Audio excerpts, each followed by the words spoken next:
1939 সালের 1 সেপ্টেম্বর বর্তমান বাংলাদেশের কুমিল্লা জেলায় জন্মগ্রহণ করে অনিল সরকার।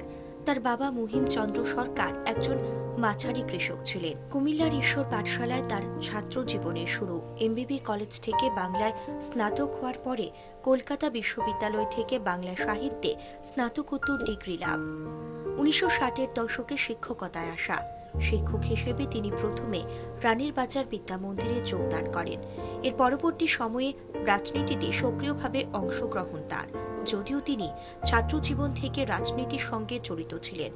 72 সালে প্রথম ত্রিপুরা বিধানসভা নির্বাচনে প্রতিদ্বন্দ্বিতা করে জয়লাভ করেন। 78 সাল থেকে টানা 8 বার প্রতাপগড়ের বিধায়ক হন। 43 বছর ত্রিপুরা বিধানসভার সদস্য, 25 বছরের মন্ত্রী।